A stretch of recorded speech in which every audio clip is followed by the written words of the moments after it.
अस्सलामुअलैकुम and a very good morning. Espresso में आपको खुशामदीद कहेंगे। मंडे का नया शो है और मैं वही हूँ अरमला हसन। एक बार फिर मैं हूँ इमरान हसन। इस उम्मीद और दुआ के साथ क्या खैरियत से आपका वीकेंड अच्छा गुजरा है। कुछ लोगों का अच्छा नहीं गुजरा, उसकी वजह यह है कि हम सारा दिन टेलीविजन के ऊपर सैलाब से तबाहियाँ देखते रहे, लेकिन इसकी जानिब हम बाद में जाएंगे क्योंकि ये तो हमारा अमलन इस वक्त हमारी ग्राउंड में हमारा ये अमलन हमारी ब्रॉडकास्ट का हिस्सा है, तो बहुत ज़रूरी है। लेकिन उससे पहले कल एक थोड़ा सा साय ऑफ रिलीफ हमें मिलने का खदशा पैदा हुआ था, and that was through cricket Pakistan versus India, mother of all matches. और हुआ क्या, हम हार गए। सब मैंने कहा इतनी जल्दी आपने रैप अप किया है जी। एहसाब शिकन मुकाबले में पाकिस्तानी कॉम्प्रिहेंसिव यही लाइन हो सकती है कि हम हार गए। अच्छा, ये हेडलाइन में पढ़ी हूँ। एहसाब शिकन मुकाबले में पाकिस्तानी उम्मीदों पर पानी फिर गया। जनाब, कल का मैच बड़ी एक्सपेक्टेशन अच्छी थी, कुछ हाइप भी हमें मिली, हम खुद बड़े एक्साइटेड थे, लेकिन अनफॉर्चुनेटली 148 का टारगेट दिया पाकिस्तान ने, जिससे भारत ने 2 रन कबल पहले उसको चेस कर लिया। बहुत ही पहले कोई थ्रिलिंग मैच था ये। आप इस मैच को अच्छा, दोनों साइड्स अपने अपने टाइम पे ना 13 प्लेयर्स के साथ खेल रही थी। जब वो खेल रहे थे तो 2 हमारे उनकी तरफ थे फील्डिंग में, और जब वो खेल रहे थे 2 उनके हमारी तरफ थे। मतलब कसर नहीं छोड़ी हमने वाइड बॉल्स कराने में, अनफिट होने में। 4 ओवर करके हमारा स्टार हसनैन शाह बेचारा अनफिट हो गया। तो एक तो फिटनेस के ऊपर भाई तवज्जो देनी पड़ेगी कि क्या है। चल रहा था ट्विटर पे कि पीसीबी को इस हवाले से बड़ा सोचना चाहिए कि आपके फास्ट बॉलर इंजर्ड हैं और फिर जो आपके फिजियोज हैं या दीगर लोग हैं, ये हम ट्विटर के हवाले से बात करें। ऑब्वियसली हमारा कंसर्न भी प्लेयर्स के ऊपर है कि अगर इतने बड़े मैचेस में आप प्लेयर्स को खिला रहे हैं तो उनकी फिटनेस को आपको यकीनी बनाना पड़ेगा। दोस्तियां बड़ी हमने देखी है, देखिए ना जी। वैसे जब से ये कोविड हुआ है ना, उसके बाद ऐसा लगता है कि प्लेयर्स की ऑटोमेटिकली एक दूसरे को देख के ना क्वारंटीन के अंदर तो दोस्तियां हो गई हैं। मैच से पहले भी इनकी बड़ी दोस्तियां हमने वीडियोस देखी हैं। कोहली को बहुत अप्रिशिएट किया जा रहा था जी उनके जेस्चर से मुख्तलिफ प्लेयर्स के साथ, लेकिन मैच में फिर वही हुआ आपके साथ जो होना। सिवाय पांड्या के कोई काबिल जिक्र इनिंग्स नहीं थी। रिजवान ने पहले 45 पे माशाल्लाह 45 बनाए, लग रहा था 50 ओवर्स का मैच है। फिर जो रही सी कसर वो विराट कोहली ने पूरी की, उन्होंने भी ऑलमोस्ट 32-33 उतनी ही गेंदों पे बनाए 35। तो ऐसा लग रहा था जैसे दोनों टीम्स एक दूसरे को जिताना चाह रही हैं कि तुम जीत जाओ। लेकिन स्पेक्टेटर्स ने बहुत एंजॉय किया जी, हमने भी बहुत एंजॉय किया। मैच वाज गुड और सबसे अच्छी बात यह कि आखिरी ओवर तक चला गया तो पैसे पूरे हो गए हमारे। जिन्होंने 1.5 लाख की टिकट ली थी उनके पैसे पूरे हो गए। जीत हार तो गेम का हिस्सा है। हम कल नहीं जीते, हम फिर जीत जाएंगे कभी, it's okay. But game was good, cricket देखने का मजा आया और लोगों ने बहुत ज्यादा और हमने भी बहुत ज्यादा एंजॉय किया। अभी वैसे 2 और होने हैं इंडिया पाकिस्तान के, 2 मैच और होने, एक तो होना है, दूसरा देखें। चले 2 यही हालत रही तो चलिए अब आगे बढ़ेंगे, इस पे डिटेल में बात करेंगे। लेकिन आगाज में अब चूंकि हमने सैलाब के हवाले से बात करनी है, क्योंकि हमारी ट्रांसमिशंस का, हमारे शोज का ये हिस्सा रहा है। और अभी हमारे जो वकार अहमद मलिक साहब वो भी राजनपुर तौनसा यहाँ पर गए और सैलाब की सूरत हाल से हमें आगाह किया। मुल्क भर में अगर हम सैलाब, और ये जो आपने जिक्र किया इस हवाले से आज एक बड़ी डिटेल डॉक्यूमेंट्री हमारे शो का हिस्सा होगी प्रोग्राम के दूसरे हिस्से में। शायद आपको ऐसा कुछ कंटेंट ना मिले जो अंदरूने खाना इस वक्त क्या कहानी है, पोस्ट फ्लड ट्रॉमा से लेकर लोगों के माली हालात से लेकर उनकी मुश्किलात से लेकर और फिर जो अरबाब इख्तियार है उनकी बेहिसी तक, हर फैक्टर आपको मिलेगा। सो प्रोग्राम का जो दूसरा हिस्सा है वो बड़ा इंपॉर्टेंट है। आपने पहला भी लेकिन दूसरा जरूर देखना बिल्कुल। और उस डिटेल डॉक्यूमेंट्री में आपको पता लगेगा तमाम तर सैलाब से हवाले एस्पेक्ट्स जो है। लेकिन मुल्क भर में अगर बात करें तो सैलाब की बदतरीन तबाही संगीन होती चली जा रही है। सिंध, बलूचिस्तान, खैबर पख्तूनख्वा, जनूबी पंजाब में बारिशों के बाद जो बनने वाले सैलाब ने बस्तियों की बस्तियां उजाड़ दी हैं। अब तक 1000 से ज्यादा अफराद जाँ बहक और लाखों मकानात जमीन बोस हो चुके हैं। 3.5 करोड़ अफराद बेघर हुए हैं। कई हजार किलोमीटर तक सड़कें पानी में बह गई हैं, पुल टूट चुके हैं, सूबों और मुख्तलिफ अजला के एक दूसरे से राबते मुनक़ता हो चुके हैं। दरिया सवात और काबुल भिपन्न से निज़ाम जो है ज़िंदगी का निज़ाम, वो भी हम कहें अगर थम सा गया है तो ये बिल्कुल गलत नहीं होगा। हर तरफ पानी पानी दिखाई देता है। बिल्कुल। और इस मौके पर जो आलमी बरादरी है, पाकिस्तान के दोस्त तो पाकिस्तान की मदद कर रहे हैं, लेकिन दीगर आलमी बरादरी को जिस तरीके से इंसानी खिदमत के लिए आगे आना चाहिए वो हम नहीं देख रहे हैं। इस वक्त हम साउथ पंजाब, सिंध, बलूचिस्तान की बात करें, KPK की बात करें, हर तरफ पानी है। नौशहरा जो शहर है, यहाँ पे तमाम तालीमी इदारे 2 सितंबर और सवात में 5 सितंबर तक बंद कर दिए गए हैं। आज़ाद कश्मीर और गिलगित बल्तिस्तान में भी जो सैलाब है उसने तबाहकारियाँ जारी रखी हुई हैं। अगर हम जिक्र करें अपर कोहिस्तान में शारा कुराक्रम और राबता सड़कों की, तो वो बिल्कुल तबाह हो चुकी हैं। दरिया सिंध के किनारे भी जो शहर मौजूद थे दरिया बन चुके हैं। ऐसा लगता है यहाँ पे जैसे कोई शहर था ही नहीं। और जिन जगहों पे इस वक्त लोग बोट्स के अंदर या कश्तियों के अंदर जाते नजर आते हैं, रिपोर्टर्स रिपोर्ट कर रहे हैं कि इस पानी के नीचे लाशें हैं। जो अभी तक निकली नहीं है, क्योंकि लोगों को संभलने का मौका नहीं मिला। चारों तरफ तबाही की दास्तानें हैं इस वक्त। जो सैलाब है इसकी वजह से लोग घर बार छोड़ने पर मजबूर है। घर बार तो दूर की बात, लोग अपने इमलाक छोड़ने पे, बच्चे छोड़ने पे मजबूर हुए। कई लोग ऐसे थे जिनके बच्चे पानी में बह गए, सामने बह गए। हाँ, और ऐसी गम की दास्तानें यकीन जानिए, क्योंकि दरिया से जो सैलाब आता था उसमें लोगों को संभलने का मौका मिलता था। ये बात बहुत जरूरी है। जो फ्लैश फ्लडिंग हुई है, ये जो बारिशों से सैलाब आया है या ग्लेशियर से सैलाब आया है, इससे लोगों को 10-15 सेकंड्स भी नहीं मिले संभलने के लिए। जो जहां था वो वही रह गया। इस नुकसान का कोई अंदाजा भी नहीं लगा सकता जितना बड़ा ये नुकसान। बेशक मुख्तलिफ इलाकों में अब तूफानी बारिशों और सैलाबी रेलों से जान बहक अफराद की तादाद 250 से जायद हो गई है। कोयटा के नवाही इलाकों में बात करें तो सैकड़ों के जो कच्चे मकानात हैं वो मुनद्दम हो चुके हैं, जबकि हज़ारों अफराद बेघर और मुतादिद जो राबता सड़कें हैं और पुल हैं वो भी बह गए हैं। वज़ीर आज़म के हिसाब की बात करें तो वो सैलाब मुतासरीन के दरमियान मौजूद रहे और एक बार फिर उन्होंने मुखय्यर हज़रात से इमदाद की अपील भी की। और वज़ीर आज़म ने बलूचिस्तान के लिए 10 अरब की ग्रांट का भी ऐलान किया है और कहा है कि नुकसानात का तखमीना लगाया जाए। और साथ साथ हम पाक अफवाज की भी बात करें तो वो भी अहले वतन की मदद में सबसे आगे हैं। पाक फौज की जानिब से अगर हम बात करें, जनूबी पंजाब, सिंध और बलूचिस्तान के मुतासरा इलाकों में भी रिलीफ एंड रेस्क्यू ऑपरेशन जारी है, जबकि आर्मी ने सैलाब मुतासरीन की मदद के लिए 212 रिलीफ कलेक्शन पॉइंट्स कायम किए हैं। जबकि आलमी बरादरी का, जिस तरह से इमरान ने जिक्र किया, वो भी पाकिस्तान की मदद को आन पहुंची है। मुत्तहिदा अरब इमारात से इमदादी सामान लेकर तैयारे इस्लामाबाद पहुंच गए हैं। खैमे, खुराक, अद्वियात और दीगर अशिया भी इसमें शामिल। अच्छा, मैं ये समझता हूँ कि ये हमारे दोस्त ममालिक हैं जो हमें हेल्प करें। जो दीगर आलमी बरादरी है उनको भी ज़्यादा बढ़ चढ़ कर आगे आना चाहिए।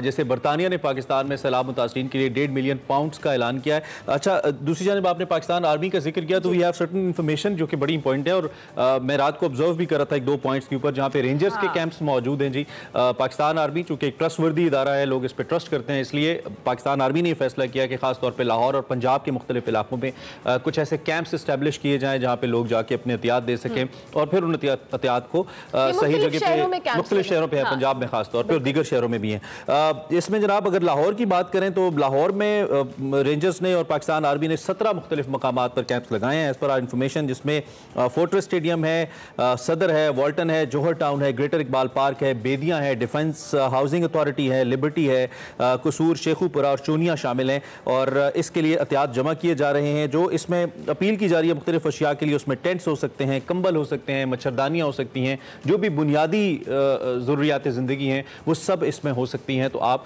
ज़रूर कंट्रीब्यूट करें। और बाकी दीगर जो तंजीमें हैं, जैसे अमल खिदमत का बार बार जिक्र कर रहे हैं, बहुत ज़बरदस्त उनका काम है। दीगर भी कुछ तंजीमें हैं, प्राइम मिनिस्टर का रिलीफ फंड है, आप ज़रूर उसमें जो भी कंट्रीब्यूट कर सकते हैं, किसी के एक वक्त के खाने के लिए कंट्रीब्यूट कर सकते हैं तो प्लीज़ ज़रूर कीजिए। सबसे अच्छी बात यह है कि हम लोगों को देख रहे हैं कि वो इस तरफ उनकी तवज्जो है, उनकी प्रायोरिटी का हिस्सा है कि उन्होंने डेडिकेटेडली काम भी कर रहे हैं और लोग इमदाद भी कर रहे हैं बहुत खुलकर। लेकिन जितनी ज़्यादा हो सके अपने तौर पर आप ज़रूर करें। आज बल्कि हम सब कोशिश कर रहे हैं कि अपने अपने तौर पर थोड़ी थोड़ी कंट्रीब्यूशन भी हो तो बहुत सारी चीज़ों का फ़ायदा हो सकता है उन लोगों को इस वक्त, क्योंकि आपके दिए हुए 10 रुपये या 100 रुपये या 1000 रुपये अभी बहुत अहमियत। अच्छा, कुछ चीज़ें जो आपके घर में ज़रूरत की नहीं है, जैसे कुछ पुराने कंबल, रज़ाई, बिस्तर, तकिया, आपके कपड़े जो आपकी ज़रूरत के नहीं है या कम ज़रूरत के हैं, तो आप वो भी एक अच्छे कॉटन में पैक करके इन रिलीफ कैंप्स में दे सकते हैं, जो कि किसी के इस्तेमाल में आ सकते हैं। हमारे पास कुछ एक्सक्लूसिव मनाजिर हैं, साउथ पंजाब से हमें मौसूल हुए हैं, जो कि इस वक्त जो सैलाब की तबाहकारियाँ हैं वो दिखा रहे हैं। ज़रा दिखाइए जी, कुछ एक्सक्लूसिव मनाजिर हैं जो कि आपके सामने हैं। और ये आप देखें, इस वक्त तकरीबन जो मवासलात का निज़ाम है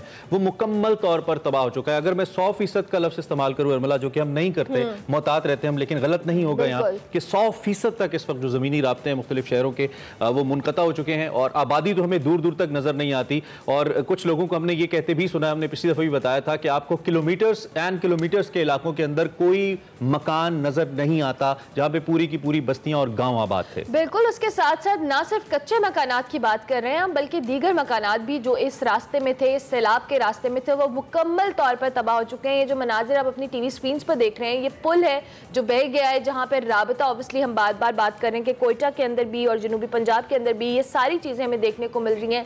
लोग खैमे डाले हुए हैं, बट स्टिल यहाँ पर जो मकानात हैं या फसलें हैं या ज़मीनें हैं वो मुकम्मल तौर पर तबाह हो चुकी हैं।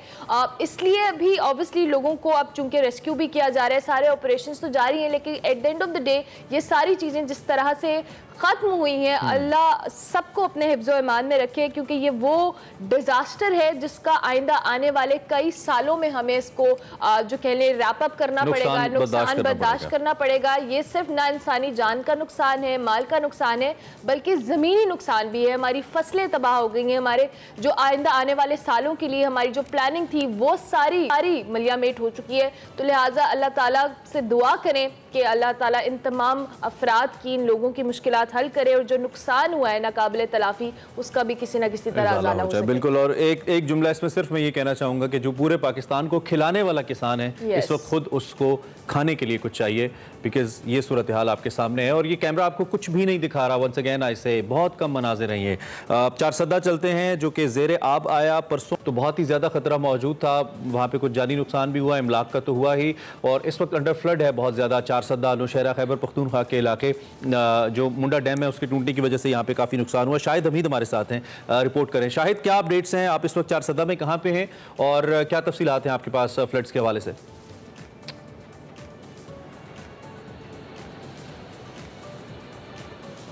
शायद आप हमें सुन पा रहे हैं? शाहिद, आप हमें सुन पा रहे हैं? आप लाइव हैं हमारे साथ, अगर सुन पा रहे हैं तो अपडेट कीजिएगा, क्या तफसीलात हैं आपके पास? Shahid, live with us. मुझे लग रहा है शाहिद साहब आज नहीं जा रही हमारी, इनसे दोबारा राबता करने की कोशिश करेंगे। शाहिद साहब हमारे साथ मौजूद थे जो अभी हमें चारसदा के हवाले से अपडेट करेंगे। वहाँ पे भी कुछ ऐसी सूरत हाल थी, और कल हम मुख्तलिफ इलाकों में जब फुटेजेस भी देख रहे थे, पाक आर्मी के मुख्तलिफ हेलीकॉप्टर्स जो है वो रेस्क्यू कर रहे हैं ऑब्वियसली, लेकिन बहुत सारी ऐसी जगह हैं जहाँ पे इन तमाम रेस्क्यू ऑपरेशन में भी बहुत ज़्यादा चैलेंजेस दरकार हैं। शायद आगे हमारे जी नहीं, अभी तक तो नहीं आए, जो ही राब्ता होता है तो हम बात करेंगे। अच्छा, एक बड़ी इंटरेस्टिंग बात इसमें कि पाक आर्मी का तो हम जिक्र करते हैं, they are well trained, they can handle such situations, लेकिन हम बाकी इदारों की कैपेसिटी क्यों नहीं बिल्ड करते ऐसी कैटास्ट्रोफीज को लेकर? दो कि मैं इस वक्त इल्जाम किसी को नहीं दे रहा, जो कि ये क्लेमिटी इतनी बड़ी है, ये मसला इतना बड़ा है, लेकिन दूसरी जानिब स्टिल हमें महसूस होता है कि हमारे जो दीगर इदारे हैं उनकी कैपेसिटी बिल्डिंग ऐसी होनी चाहिए कि they can also reach out to the people और उनको हेल्प कर सकें। शायद से हमारा राब्ता हुआ है, जरा कोशिश करते हैं दोबारा। शायद सुन पा रहे हैं आप हमें? जी जी जी बिल्कुल जी, प्लीज आप बताइएगा क्या तफसीलात हैं आपके पास और चारसदा में कहां पे मौजूद है आप इस वक्त? जी देखिए, मैं इस वक्त चारसदा में नागवान के मकाम पर मौजूद हूँ और सूरत हाल ये है कि खैबर पख्तूनख्वा में जो अजला सैलाब की वजह से बहुत ज़्यादा मुतासर हुए हैं उनमें डेरा इस्माइल खान, टांक, लकी मरवत, चित्राल दोनों अपर लाहौर, दीर के इलाके हैं अपर लाहौर, और फिर नौशहरा और चारसदा जो कि यहाँ मैदानी इलाकों में आते हैं। ये दोनों अजला यहाँ पे ज़्यादा मुतासर हुए हैं क्योंकि दरिया काबुल इन दोनों अजला को हिट करता हुआ जाता है और बालाई इलाकों से जितना भी पानी आया, पानी के बड़े रेले आए, उन्होंने चारसदा को भी हिट किया और इसके साथ साथ नौशहरा को भी हिट किया दरिया काबुल के मकाम पर। फिर आगे जाकर ये दरिया सिंध में खैराबाद के मकाम पर मिल जाता है। सूरत हाल ये है कि अब तक 230 से ज़ायद अमवात हो चुकी हैं सैलाब की वजह से, साथ साथ 35,000 के लगभग मकानात डैमेजेस हुए हैं, मवेशी भी इसमें हलाक हुए हैं, फिर इसके साथ साथ कई अफराद ज़ख्मी हुए हैं। इस सूरत हाल को मद्देनज़र रखते हुए सूबाई हुकूमत ने जो हलाक शुदगान हैं, जो लोग जहाँ बाग हुए हैं इस सैलाब की वजह से, उनके मुआवज़ों में इजाफा किया है। ये मुआवजा पहले 3 लाख रुपए पर हेड था, जिसे अब बढ़ाकर 8 लाख रुपए पर हेड किया गया है। साथ साथ डैमेजेस जो मकानात को जुज़वी या मुकम्मल नुकसान पहुँचता है, पहले उसके लिए 1 लाख रुपये मुआवजा था, जिसे अब बढ़ाकर 3 लाख रुपये कर दिया गया है। और आज सूरत हाल ये है कि वज़ीर आला खैबर पख्तूनख्वा महमूद खान वो चित्राल और दीर के अजला के दौरे पर गए हैं। वो अपर और चित्राल का भी दौरा करेंगे, साथ साथ अपर और दीर का भी दौरा करेंगे। दूसरी जानिब पाकिस्तान जनाब मोहम्मद शहबाज शरीफ वो भी आज खैबर पख्तूनख्वा आ रहे हैं और वो नौशहरा और चारसदा का दौरा करेंगे। उन्हें मुस्लिम लीग नून और अवामी नेशनल पार्टी की जानिब से दावत दी गई थी कि वो आएँ और इन अजला का दौरा करें। या हम ये देखते हैं कि इन दोनों अजला की जो खैबर पख्तूनख्वा की जो सूरत हाल है सैलाब के हवाले से, फेडरल और प्रोविंशियल गवर्नमेंट लगता है कि उनमें इस तरह पूरी कोऑर्डिनेशन नहीं है, जिसकी वजह से दोनों अपने अपने तौर पे काम कर रहे हैं। लेकिन बारकैफ मुतासरीन के लिए दोनों जानिब से काम किया जा रहा है और कल ही सूबाई हुकूमत ने 2.5 अरब रुपए के मजीद फंड्स भी जारी किए हैं ताकि मुतासरीन की जितनी भी ज़रूरियात हैं वो पूरी हो सकें। मैं आपको यहाँ ये भी बताऊँ कि वज़ीर आला खैबर पख्तूनख्वा महमूद खान ने ये अहकामात भी जारी किए हैं कि तमाम अजला जितने भी मुतासरा अजला हैं 12 अजला, वहाँ उन्होंने ये अहकामात जारी किए हैं कि जितने सरकारी इमारात हैं, स्कूल्स हैं, कॉलेजेस हैं या दीगर सरकारी इमारात हैं, उन्हें मुतासरीन के लिए खोल दिया जाए ताकि मुतासरीन वहाँ पे सेटल हो सकें, वहाँ पे उनकी रिहाइश। अच्छा शाहिद साहब, आपने खुद भी बताया कि इमदाद का ऐलान किया गया, मुख्तलिफ तंजीमें भी इस हवाले से काम कर रही हैं, लेकिन ऑब्वियसली जब हमने ऑन ग्राउंड पिछले कुछ दिनों में देखा था, फिलहाल हम किसी को क्रिटिसाइज नहीं कर रहे, बट स्टिल पिछले कुछ दिनों में हमने ऑन ग्राउंड देखा था कि जब आए वहाँ पर तो हालात मुख्तलिफ थे, अफसरान को या प्राइम मिनिस्टर को मुख्तलिफ तरह की चीज़ें बताई गई थी, लेकिन ऑन ग्राउंड सिचुएशन बड़ी मुख्तलिफ थी। आप चूंकि रिपोर्टिंग कर रहे हैं, आप ऑन ग्राउंड सिचुएशन को भी देख रहे हैं, क्या लगता है कि ये जो इमदाद का ऐलान किया जा रहा है या दीगर है, इसकी जो कि एग्जीक्यूशन वो भी उसी तरह से हो रही है? जी देखिए, ये जो इमदाद का ऐलान किया गया है सूबाई हुकूमत की तरफ से अलग किया गया है और डेफिनेटली वफाकी हुकूमत की तरफ से अलग किया जाएगा। मैंने जैसे कि अर्ज़ की कि आज वज़ीर आज़म साहब आ रहे हैं नौशहरा और चरसदा के दौरे पर, इससे पहले वो टांक और डी खान के दौरे पे गए थे। एग्जीक्यूशन का ज़ाहिर है एक तरीका होता है कि वो इंतज़ामी जो ऑफिसर्स होते हैं, डिप्टी कमिश्नर्स होते हैं, फिर तहसीलदार होते हैं, उनके थ्रू रेवेन्यू डिपार्टमेंट के थ्रू एक तरीक़ेकार के मुताबिक फहरिस्तें बनती है और जो मुतासरीन होते हैं उन्हें ये जो मुआवजा है ये दिया जाता है और वो ज़ाहिर है उसी तरीके से दिया जाएगा। लेकिन ज़ाहिर है कि इस वक्त इनिशियल स्टेज है, लोगों के घर तबाह हो चुके हैं, लोग अपने घरों से बाहर हैं, वो घर से बाहर रह रहे हैं, कोई टेंट में रह रहा है, कोई सरकारी इमारत में रह रहा है, इसलिए उनका दुख और उनकी तकलीफ ज़्यादा है और उन्हें ज़्यादा परेशानी हो रही है और वो चाहते हैं कि उनकी ज़्यादा से ज़्यादा मदद की जाए। हुकूमत, चाहे वो फेडरल गवर्नमेंट हो चाहे सूबाई हुकूमत हो, वो उनके साथ खड़ी हो और उनके मसाइब और उनकी मुश्किलात में कमी लाएं। ठीक है, शायद मेडिकल कैंप्स के बारे में बताइए, सबसे अहम होते हैं, खवातीन हैं, बच्चे हैं जो बेघर हुए हैं। मेडिकल कैंप्स यहाँ पे आपको नज़र आए हैं? अगर आए हैं तो कितने हैं और क्या वो सफिशिएंट हैं यहाँ पे लोग? और खुदा न खास्ता कोई मरज़ तो ऐसा नहीं है जो फूट रहा हो यहाँ पे या ज़्यादा वबाई मरज़ की शक्ल इख्तियार कर रहा हो, ऐसा तो नहीं है? जी देखिए, सच कोई ऐसा वबाई मर्ज तो अभी यहाँ पे नहीं फूटा जैसे अमूमन होता है इस साल या दीगर हैज़ा या दीगर अमराज फूट पड़ते हैं, वो अभी इस तरह की सिचुएशन तो नहीं है। अच्छा। लेकिन जहाँ तक मेडिकल कैंप्स का ताल्लुक है तो गवर्नमेंट की तरफ से भी लगाए जा रहे हैं वो जगह कि जहाँ पे मुतासरीन ठहरे हुए हैं या मुतासरा इलाकों के करीब। साथ साथ जो गैर सरकारी तंजीमें हैं, NGOs हैं, उनकी और फलाई इदारे, उनकी तरफ से भी लगाए जा रहे हैं। फिर मुख्तलिफ जो डॉक्टर एसोसिएशन हैं वो अपनी तरफ से भी अपने तौर पर भी ये इकदाम कर रहे हैं कि मेडिकल कैंप्स लगाएं और पेशेंट्स जो हैं, मुतासरीन जो हैं, जो लोग हैं सैलाब ज़दगान, उनके लिए उन्हें वो ट्रीट करें और वो चेक करें कि उनमें कोई ऐसा मसला न हो ताकि जिससे कोई मजीद क्रॉनिक सूरत हाल ना बने। ठीक हो गया, thank you very much Shahid साहब। हम आपसे मजीद भी अपडेट लेते रहेंगे। चारसदा से शाहिद हमीद हमारे साथ मौजूद थे, मौजूदा सूरत हाल के हवाले से हमें आगाह कर रहे थे। अभी हम एक ब्रेक लेंगे, ब्रेक के बाद हाजिर होंगे। Welcome back. आगे बढ़ते हुए अब सैलाब के हवाले से ही हम बात कर रहे हैं और हमने इससे पहले तिब या सेहत की बात भी की थी। लोग इस वक्त खुले आसमान तले हैं, मखदूश हालत है, भूख से मुतासर हैं। दूसरी जानिब ये जो तबाहकारियाँ हैं इसके नतीजे में जो मुख्तलिफ हामला ख़वातीन है, इस पर मुसलसल बात करें, चूँकि अमूमी तौर पर इस पर बात नहीं की जाती बहुत खुलकर, लेकिन इस वक्त सबसे अहम, सबसे वल्नरेबल तबका है। नन्हे बच्चे भी हैं और हामला ख़वातीन भी हैं और इस वक्त ये शिकवा कर रहे हैं कि हुकूमत उनकी तकालीफ को कम करने के लिए भरपूर इक़दाम नहीं उठा रही है। इस हवाले से भी बात करेंगे कि जो मुतासरा इलाके हैं, यहाँ पे मुख्तलिफ मेडिकल कैंप्स है, जैसे कि ब्रेक से पहले हम अपडेट ले रहे थे कि उनकी क्या सूरत हाल है। यहाँ पे खवातीन को क्या मसाइल बिलखुसूस दरपेश हो सकते हैं और इसका इजाला कैसे मुमकिन है, इस पर हम बात करेंगे और साथ साथ हमारे साथ जो भी ओवरऑल सिचुएशन है वहाँ हम बात कर लेते हैं। हमारे साथ डॉक्टर शम्सा हुमायूं मौजूद हैं, हेड ऑफ गायनोकोलॉजी हैं फातिमा जिन्ना मेडिकल कॉलेज के, उनको हम खुशामदीद कहेंगे। बहुत शुक्रिया डॉक्टर शम्सा। ऑब्वियसली ये जो भी सैलाब की सिचुएशन है इसके अंदर सबसे ज़्यादा वल्नरेबल कहें या प्रोन टू मुख्तलिफ बीमारियों को बात करें तो इसमें ख़वातीन, जो प्रेग्नेंट ख़वातीन है और छोटे बच्चे, वो बहुत ज़्यादा उन पर इफेक्ट हो सकता है। तो इस सारी सिचुएशन में किस तरह के इक़दाम हैं या मेडिकल फैसिलिटीज़ हैं जो इन प्रेग्नेंट ख़वातीन के लिए होनी चाहिए और जिसमें चूँकि इमदाद का सिलसिला जारी है तो लोग कंट्रीब्यूट भी कर सकें? हाँ जी, शुक्रिया। इसके आपने एक बहुत ही अहम जो मसला है उसकी तरफ तवज्जो मबजूल कराई, हमारी भी नाज़रीन की भी। जैसा कि आपने कहा कि हमला ख़वातीन एक वल्नरेबल और न्यू बॉर्न्स और जो छोटे बच्चे एक वल्नरेबल है, सोसाइटी का हिस्सा हैं।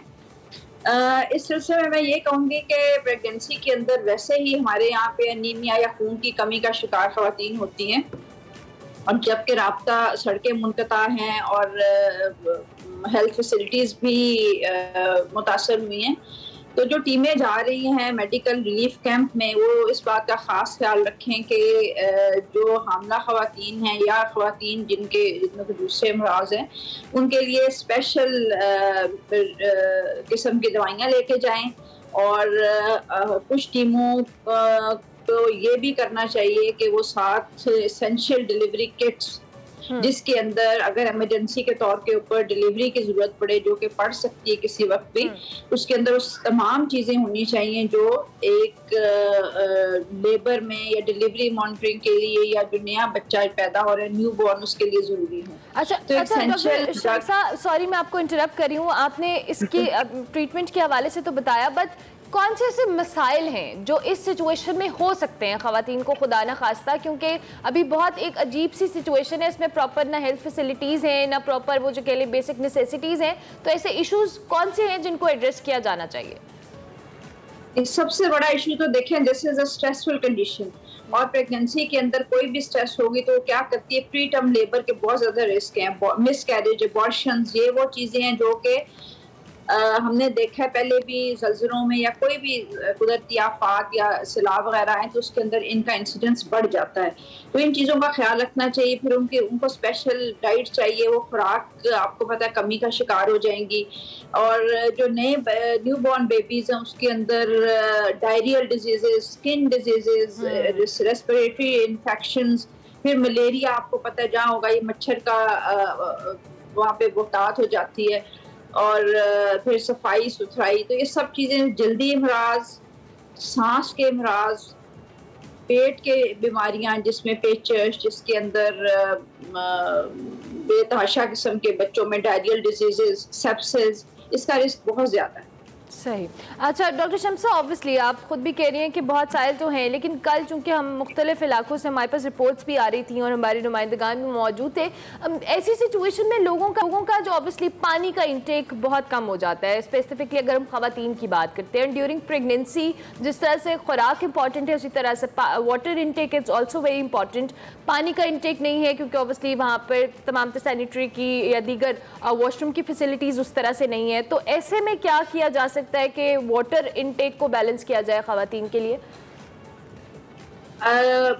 बहुत ही आपने एक अहम उसकी निशानदेही की। मैं तो ये कहूँगी कि बैलेंस वाटर चाहिए, खाली पानी से भी काम नहीं। आपको पता है बरसात का मौसम है, पसीना, वहाँ बिजली का सिलसिला मुनक़ता है।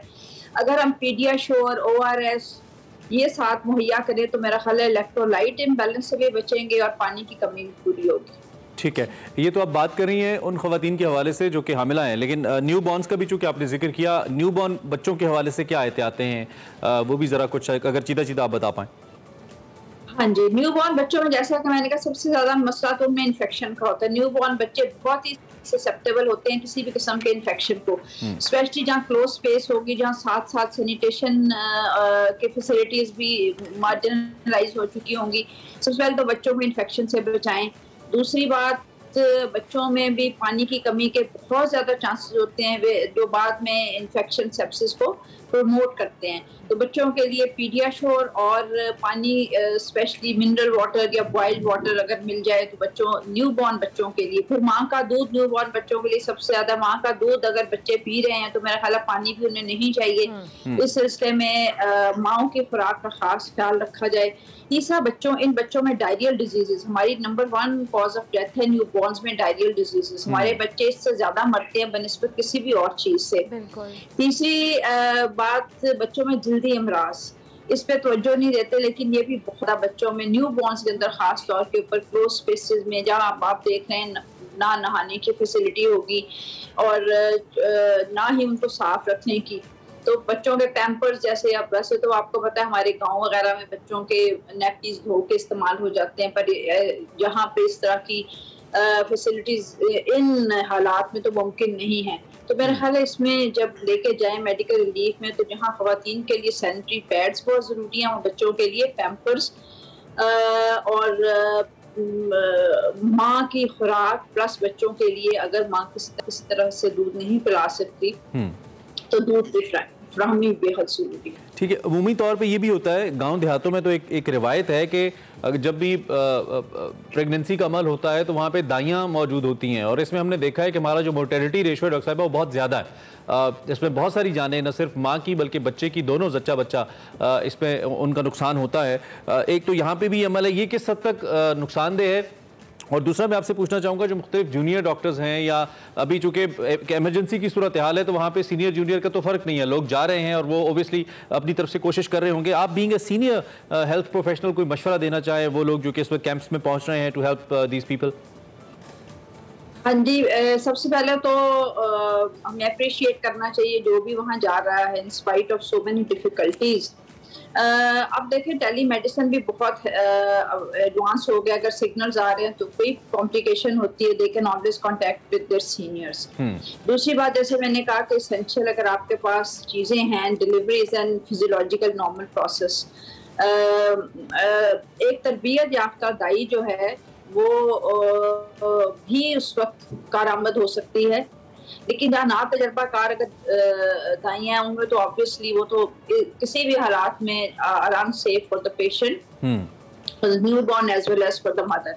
लेकिन जो जूनियर डॉक्टर्स जा रहे हैं उनके पास एसेंशियल चीजें होंगी, फिर ही डॉक्टर कैन हेल्प। इसमें LHVs, हेल्थ केयर वर्कर्स, एक पूरा मेडिकल जो टीम है दैट इज इम्पोर्टेंट। एक अकेला डॉक्टर तो कुछ भी नहीं कर सकता, तो अगर एक छोटी छोटी टीमें बना दी जाए और उनको एसेंशियल लेबर किट्स दे दी जाए तो मेरा ख्याल है इससे हम बहुत ज्यादा माओं को बचा सकते हैं और न्यू बॉर्न्स को भी सेफ डिलीवरी को हम मुमकिन बना सकते हैं। ठीक हो गया, thank you very much doctor Shamsa. इस सिलसिले में एक और चीज कहना चाहूंगी कि हम फातिमा इनाम मेडिकल यूनिवर्सिटी की तरफ से भी हमारी टीमें जो हैं वो इंशाल्लाह 1-2 दिन में मुतासरा इलाकों में पहुंचेंगी। हमारे vice chancellor professor Khalid Masood Gondal sahab और हम सारे इसके ऊपर काम कर रहे हैं और इंशाल्लाह आप देखेंगे कि thank you very much doctor Shamsa, बहुत शुक्रिया कि आपने इतने इंपॉर्टेंट टॉपिक के ऊपर हमें आगाह किया। इस वक्त जो वल्नरेबल सिचुएशन है वहाँ पे इन खवातीन को, इन नॉर्मल बच्चों को बहुत ज़्यादा हेल्प की ज़रूरत है ताकि जो अभी सिचुएशन में जो भी बीमारियाँ इनको हो सकती हैं इनको प्रिवेंट। बड़ा अहम मैसेज कि जब भी आप इमदाद भेज रहे हैं उसमें ORS या इस किस्म के जो खुश्क दूध है ये चीज़ें ज़रूर कोशिश करें ऐड कर लें, उससे फ़ायदा हो जाएगा कुछ। ब्रेक लेते हैं, ब्रेक के बाद वापस।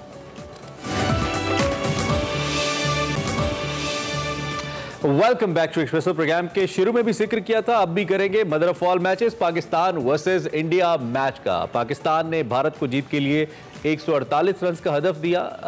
भारत ने 20वें ओवर में 2 गेंदें कब्ल हासिल कर लिया, ये समरी है, लेकिन इसके बीच में बहुत कुछ हुआ। पाकिस्तान की पूरी टीम 19वें ओवर की 5वीं गेंद पर पवेलियन लौट गई, यानी कि हम 120 गेंदें नहीं खेल पाए भारत के सामने।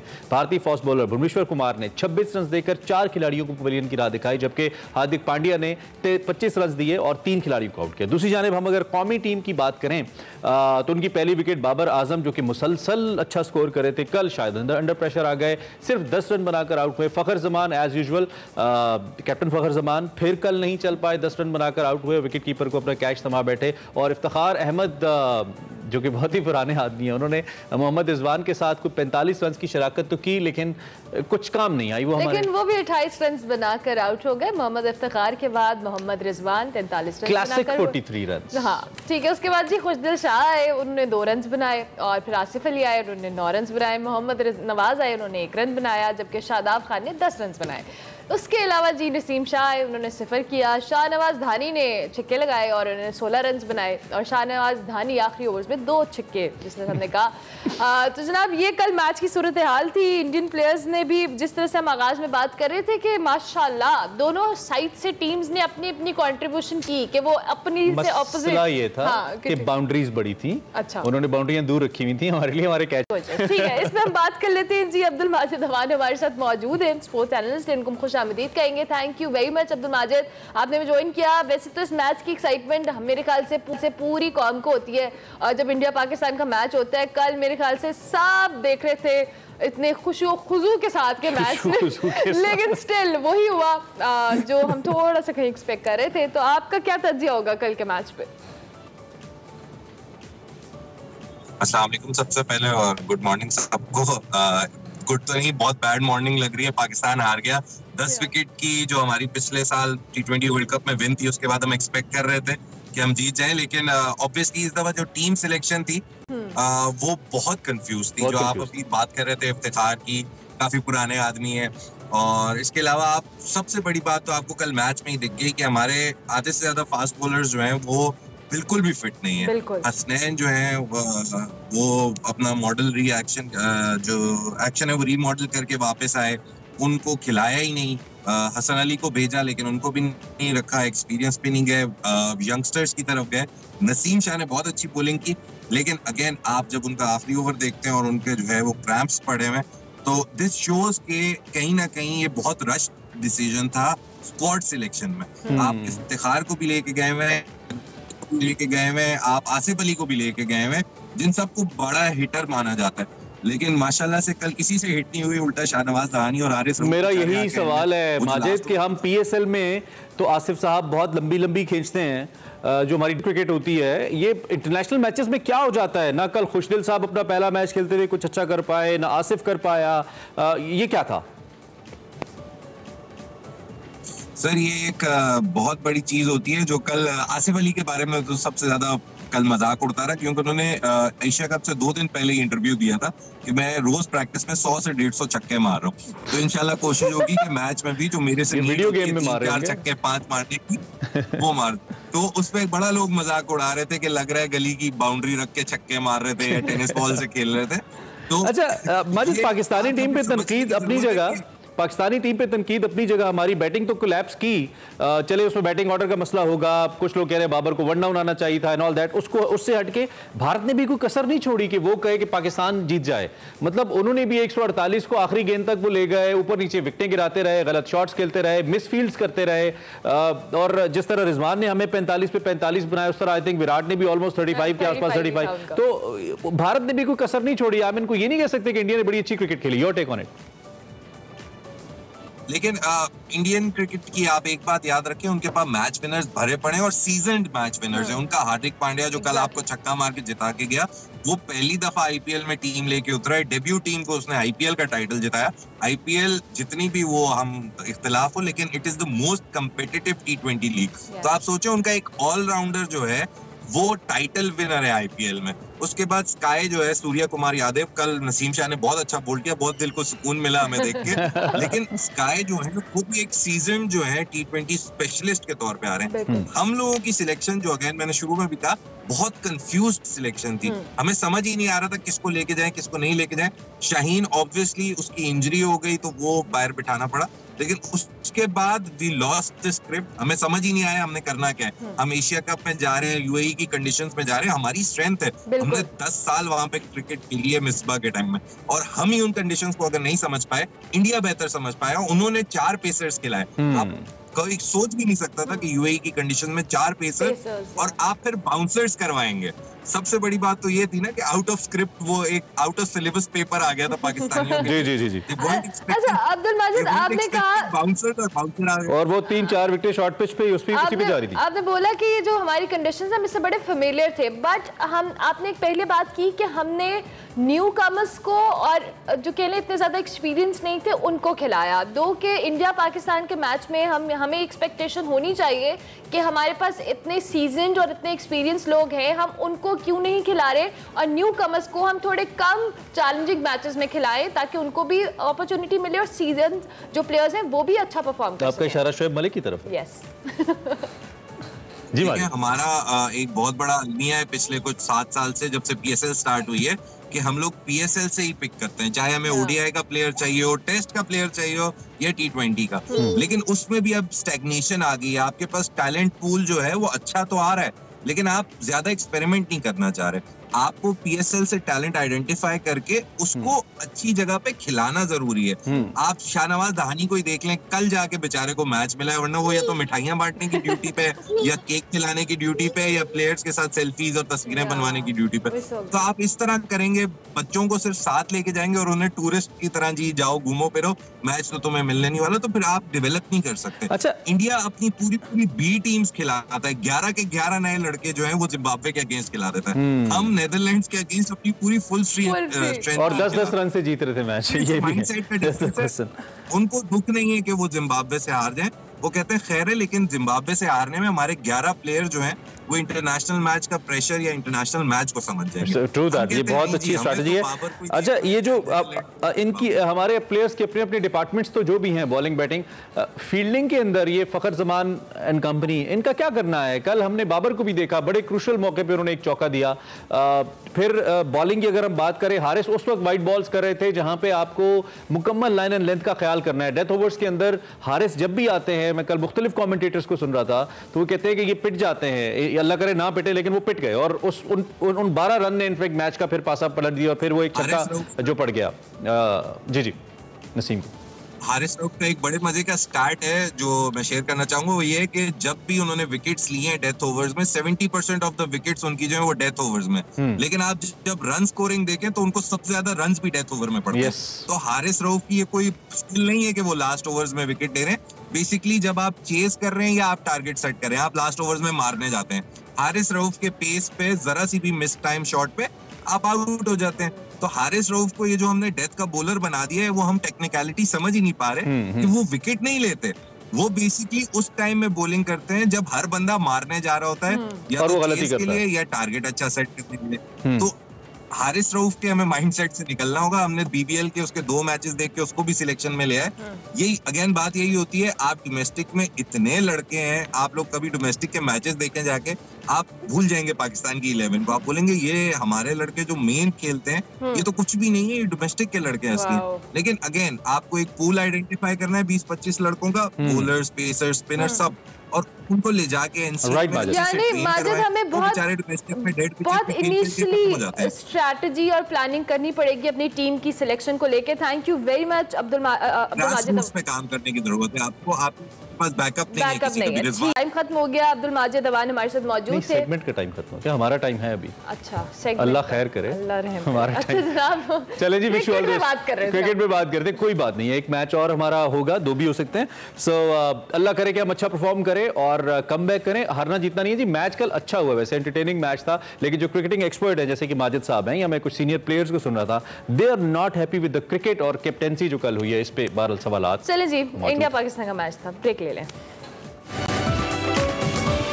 Welcome back to Expresso. Program के आगाज में भी हमने बात की थी, हमारा ये जो सिलसिला है इसमें हम आपको एक खुसूसी डॉक्यूमेंट्री दिखाने जा रहे हैं। वकार मलिक साहब, आपको मालूम है पिछले कई दिनों से सैलाब ज़दा इलाकों के अंदर मौजूद हैं, तो जिस डॉक्यूमेंट्री को हम आपको दिखाने जा रहे हैं इसमें बुनियादी तौर पर हमने 2-3 बड़े अहम मौज़ूआत पे फोकस किया है। एक तो सबसे पहले हम जब भी ऐसा मौका किसी पे आता है, कोई मुश्किल आती है, तो इज़्ज़त नफ्स का ख्याल रखना बहुत ज़रूरी होता है। हम अल्लाह की राह में दे तो रहे होते हैं, लेकिन समटाइम्स जो देने वाला हाथ है वो लेने वाले हाथ की इज़्ज़त नफ्स का ख्याल नहीं रखता है। So this is very important जब आप दे रहे हैं। इन डॉक्यूमेंट्रीज़ में हम आपको ग्राउंड रियलिटीज़ दिखाएंगे, अंदरून सूरत हाल क्या है इस वक्त, पानियों के अंदर लोग कैसे रह रहे हैं, बच्चों की क्या सूरत हाल है, ख़वातीन की, वो तो दिखाएंगे। और उसके साथ साथ जो बड़ी अहम बात है वो डेवलपमेंट कैसे होनी है यहाँ पे। इन लोगों को अगर हम हेल्प आउट कर रहे हैं तो क्या ये टेम्प्रेरी हेल्प है या हमने सस्टेनेबल सिचुएशन को लेकर चलना है, ताकि इनकी जो डेवलपमेंट है वो सस्टेनेबल हो, वक्त के साथ साथ ये अपना बोझ खुद उठा सकें, ताकि खुद टाइम बिंग खाना खुराक हम इनको दे दें। सभी मौज़ूआत पे फोकस करने की कोशिश की है। ये 2 दिन की डायरी है जिसे एक डॉक्यूमेंट्री में वकार मलिक साहब ने समोया है, आपको दिखाते हैं।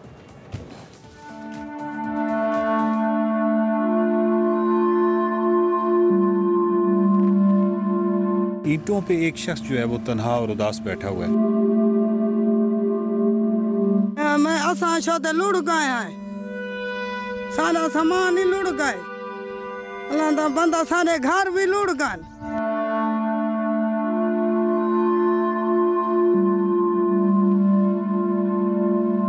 इधर आते हैं देख देख के, रो रो के, फरियाद करके अल्लाह से मांगने वाले मांग मांग मांग के वापस चले जाते हैं।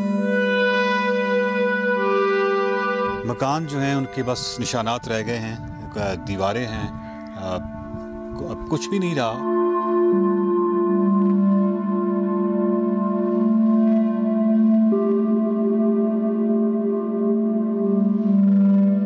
इधर देखो भाई, ही बच्चे बच्चा बच दे, तंबू ना होवे, बच दे।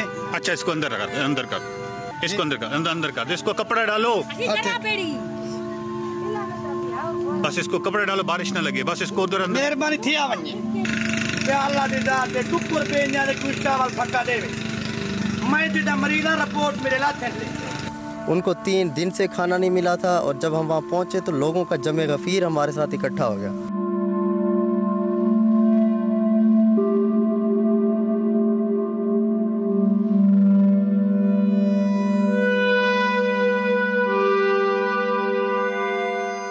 इस बस्ती में, इस धरती पर सैराबिये जां का हाल न पूछ, यहाँ आंखों आंखों आंसू है और दरिया दरिया पानी है।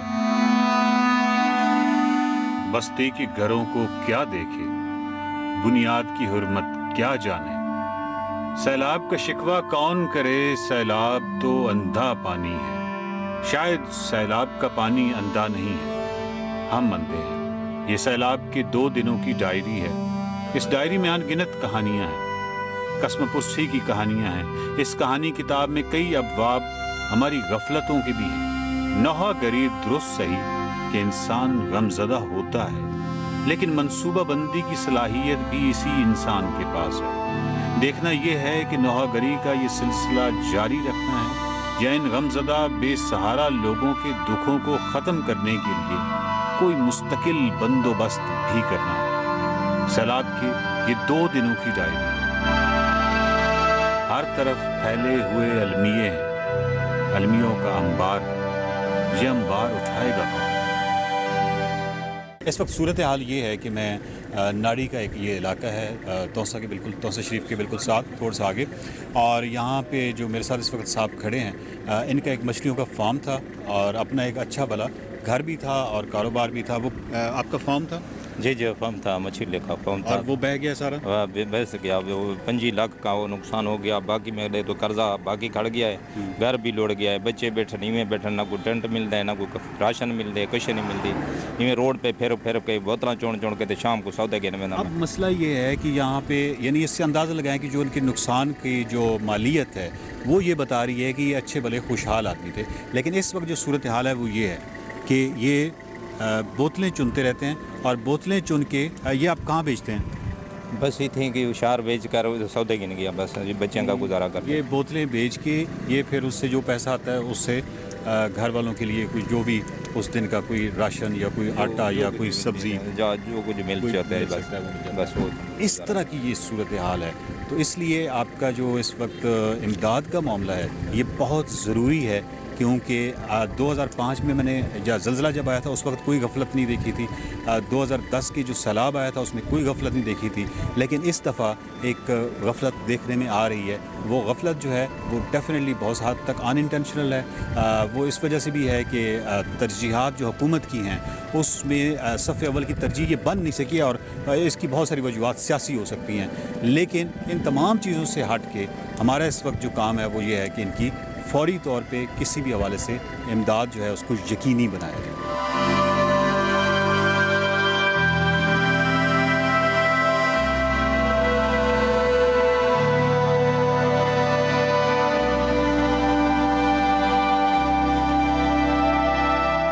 रास्ते से गुजर रहे थे तो ये टिब्बी कसरानी है और यहाँ पे मैंने देखा कि साइड पे बहुत सारी जो दुकानें हैं वो गिरी हुई हैं, जो घर हैं वो गिरे हुए हैं और ईंटों पे एक शख्स जो है वो तन्हा और उदास बैठा हुआ है।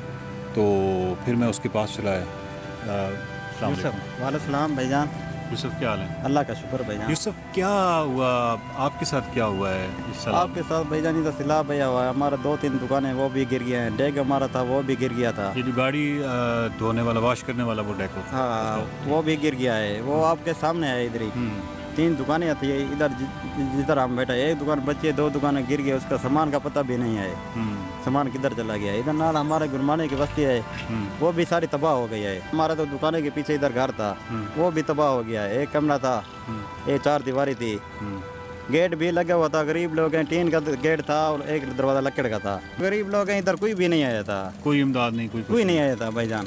कैंप वगैरह भी नहीं दिया। हम लोगों को आके हमने बोला इधर एक टेंट दो, हम पीटा कोई सरकर मर के कोई रोड मोड वाले बना करते हैं जो हमको इधर वो मोटरसाइकिल कोई चीज़ धो लेते हैं, वो भी टेंट भी नहीं दिया उन लोगों ने। आपका क्या, आपकी दुकान? मेरा हाँ, मेरी दुकान है, मेरी साइकिलों की दुकान थी। मेरा नाम मोहम्मद इकबाल, मैं टीबी केसरानी का हूँ। अच्छा, साइकिलों की? हाँ, साइकिलों को पंचर शंचर लगाए थे, मोटरसाइकिलों को। मेरी दुकान सामने है, इधर मौजद शेख गुर्दा, ये सामने इस खाले के इस साइड पे। आप इधर चले जाएँ, देखें मेरा जो सामान साइकिलों का सामान था, जो स्पेयर पार्ट थोड़ा बहुत, वो भी चला गया, बह गया, कुछ नहीं बचा हमारा। हाँ, ये रोड पे तबाही देख रहे हैं। साइड पे जाएं आप, उधर देखेंगे तबाही तो वहाँ हुई है। वही कह रहा हूँ जी, रोड पे तो आपको उस तरह नजर नहीं आता।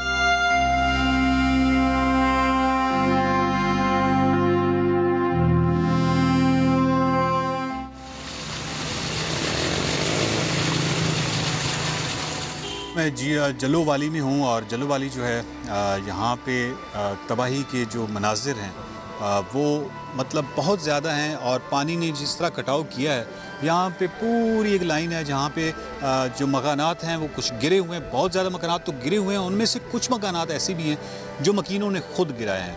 और यहाँ पे पानियों की जो आवाज़ है वो मुसलसल है। और इस वक्त भी जो है मेरे बिल्कुल पस मंज़र में जो पानी बह रहे हैं, इनकी आवाज़ है। और क्योंकि मेरा काम टूरिज़म प्रमोशन का रहा है और उस हवाले से मैंने हमेशा पानियों की आवाज़ की ना सिर्फ तारीफ़ की है, उसमें हुस्न को तलाशा है। लेकिन ये वाली जो आवाज़ है पानियों की, ये यकीन कीजिए कि इसमें कोई खूबसूरती नहीं है, इसमें कोई हुस्न नहीं है। इसमें बनते जो भंवर हैं, इसमें जो पानियों के जो आवाज़ है, ये खौफज़दा कर देने वाली आवाज़ है, न सिर्फ मकीनों को, हमें। और ये फ़र्स्ट टाइम मुझे एक्सपीरियंस हुआ है कि कोई ऐसी नेचर की खूबसूरत आवाज़ जिसकी हमने ज़िंदगी भर मदह की हो, उसमें इस कदर खौफ भी हो सकता है। जलोवाली में ये सारे मकानात जो हैं, इस वक्त आप जो स्क्रीन पे देख रहे हैं, वो सारे गिरे हुए मकान हैं।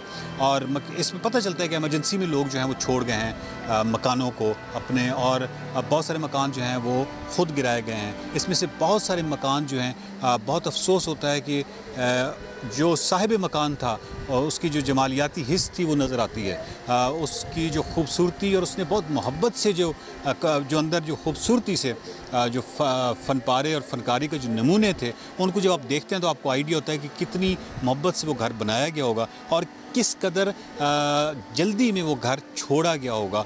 ये भी वहाँ पे आसार नज़र आते हैं।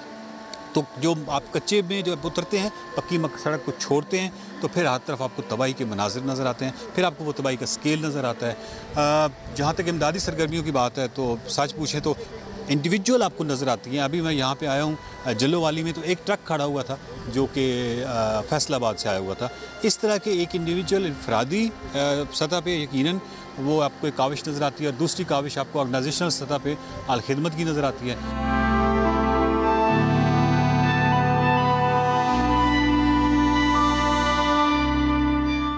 कुछ दीवारें हैं, कुछ दरवाजे जो ले जाने से लोग कासिर रहे, उक्का दुक्का कुछ दरवाजे नज़र आते हैं। और यहाँ पे जो पानी है जिसका बहाव इस साइड पे आया और बहुत सारे मकानात को ले गया, तो उससे पहले अपनी मदद आपके तहत लोगों ने बड़ी कोशिश की।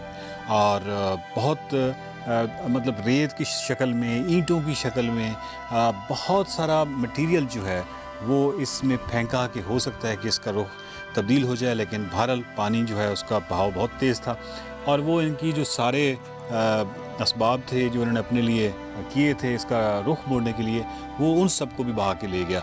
और ये इस वक्त ये बिल्कुल एक इस तरह के खंडर हैं, इस तरह का एक शक्ल है जो कभी आपको नहीं बता सकती कि यहाँ पे सिर्फ एक हफ़्ता या 2 हफ्ते पहले यहाँ पे मकीन थे, यहाँ पे बच्चे थे, उन बच्चों के कहके थे, यहाँ पे जानवर बंधे हुए थे, यहाँ पे खाना भी पक रहा होगा, यहाँ पे बिल्कुल रोज़मर्रा के वही मामूल थे जो हमारे और आपके घरों में होते हैं। और सिर्फ 1 या 2 हफ्ते की बात है कि इसके अंदर कोई बंदा ये बता ही नहीं सकता कि यहाँ पे कोई इलाका मकीन या कोई यहाँ पे लोग रहते थे। और यहाँ पे अभी भी आप देख लें तो कुछ चीज़ें जो हैं वो जो मकीन जल्दी में कुछ छोड़ गए होंगे, तो बाकी उन्होंने कोशिश की है कि जल्द अज जल्द जो है यहाँ से जितनी चीज़ें निकाल सकते हैं निकालें।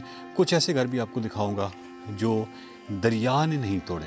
ये बड़ी हैरान कुन आपको बात बता रहा हूँ। कुछ ऐसे घर हैं जो मुकम्मल तौर पे मस्मार हैं, और उनको ना सैलाब ने मस्मार किया है, ना उनको दरिया ने मस्मार किया है, उनको मकीनों ने ख़ुद मस्मार किया है, पैनिक होके, खौफजदा होके कि इससे पहले कि पानी चढ़ जाए हम कुछ बाले उतार लें, हम कुछ दरवाज़े ले लें, जो मटीरियल वहाँ से ईंटें कुछ भी है तो उसको निकालने की कोशिश में उन्होंने ये काम खुद किया है।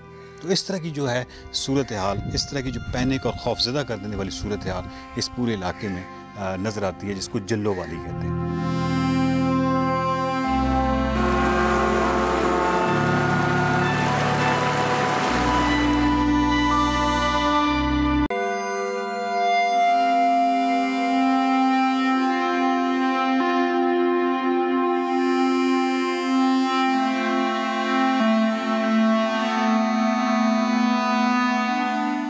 तैयब साहब जो हैं ये हमारे साथ हैं। सुहेल तैयब, पूरी जो आबादी है जल्लो वाली की वो कितनी है? ये यहाँ पे तकरीबन 20,000 की आबादी है। 20,000 की? अच्छा, ये तो बहुत छोटा मोटा जिसको हम कस्बा कहते हैं वो कस्बा। है। अब इसकी सूरत हाल ये है, जो आज की सूरत हाल है, आप देखें कि लोगों के अंदर इतना खौफ आ गया है, इतना हिरास है, इतने डरे हुए हैं लोग कि आज के दिन तक 8 दिन हो गए इसको हटाओ को, आज के दिन तक आप देखें कैसे जो ना वो ये गिर रहे हैं। तो आज के दिन तक कोई भी ज़िम्मेदार शख्स इनकी अश्कशोई के लिए नहीं आया, कोई इनको कहने के लिए नहीं आया कि आप सब्र करें, आप जो ना हम आपके लिए कुछ कर रहे हैं। अब रोज़ाना लोग खुद ही अपने घरों को मिसमार कर रहे हैं, खुद ही शायद इसमें से कुछ मलबा हमारे हाथ आ जाए, कुछ सामान आ जाए।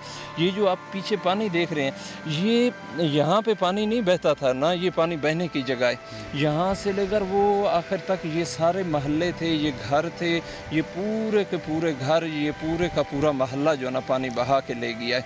अब मुस्तकबिल में भी अब इन बेचारों का घर भी गया, मकान भी गया, सामान भी गया, उसके साथ साथ जो इनकी ज़मीन भी चली गई है इसमें से ऐसे। और इस पट्टी के ऊपर सारे मजदूर बैठे हुए थे, गरीब लोग बैठे थे। कि ज़मीन ही बोई थी, ज़मीन उसके अलावा 1 फुट भी उन बेचारों के पास कोई दूसरी ज़मीन नहीं है। तो वो बहुत परेशान। इमदादी कार्रवाइयों के हवाले से आप क्या कहते हैं? अब इमदादी कार्रवाई अभी तक मैं आपको बता रहा हूँ, AC साहब नहीं है, DC साहब नहीं है, कमिश्नर साहब नहीं है, MNA MPA साहब नहीं है, साबिक वज़ीर आला साहब जो मौजूदा पार्लिमानी लीडर हैं, कोई भी नहीं आया इनको पूछने के लिए कि आप इंसान हैं और आपके साथ कोई मसला हुआ है, आपके ऊपर एक क़यामत गुजरी है, हम आपकी अश्कशोई के लिए आ रहे हैं और आगे हम मज़ीद आपको तसल्ली देते हैं। इस तरह का कुछ ये भी नहीं हुआ। को सुलेमान की पट्टी जो है ना, ये सारी मुतासर है और सब जगह का यही हाल है। जलवारी का मैं इसलिए कह रहा हूँ कि इन बेचारों के साथ इनके घर के साथ साथ इनकी ज़मीन चली गई है। वो कटाव के अंदर अब यहाँ पे मुस्तकिल पानी का बहाव है और मुस्तकिल पानी कटाव कर रहा है।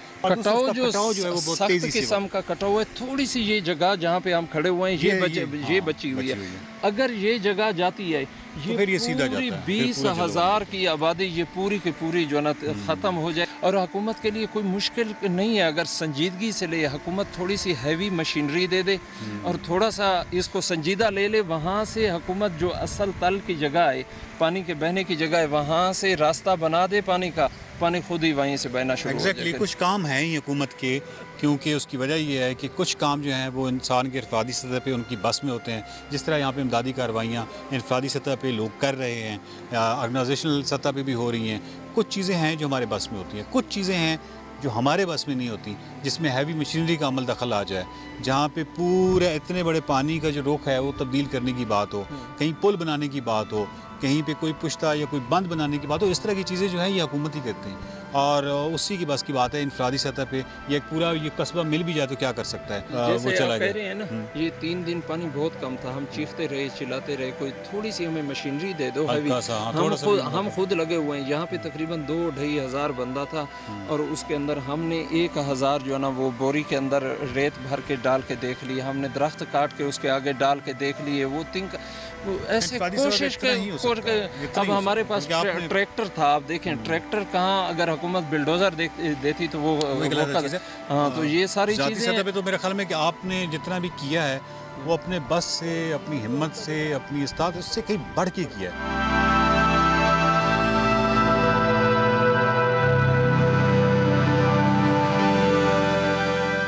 ये घर किसी के जमालियाती ज़ौक़ का क्या खूबसूरत मंज़र है, बहुत ही खूबसूरत।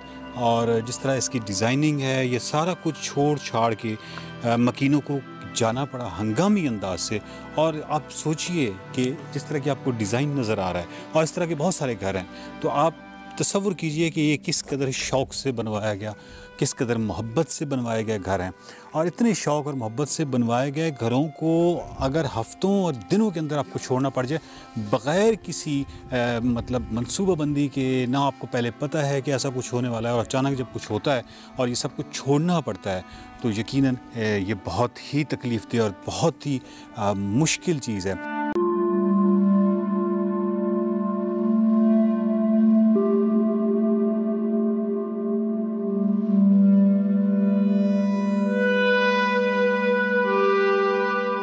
यहाँ पे मैं अभी इस सड़क से गुजर रहा था तो यहाँ हालात ये हैं कि ये जो खैमा है, ये जो कैंप है, ये कहीं हमसायों ने इन फैमिली को दिया है। ये बड़ी मुश्किल से, अब अपना कोई उनका सामान नहीं बचा।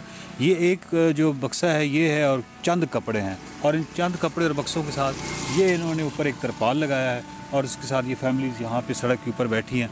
आपका घर सारा सैलाब की नजर जी हाँ, तो वो बारिशें पहले से टेबला सिलाब है, वो खंड सी रिया सब खत्म थी, सिर्फ सिर बचा के निकल आए हैं, सिर्फ सिर बचा आए हैं। तो खैमा ये किसने दिया? इसने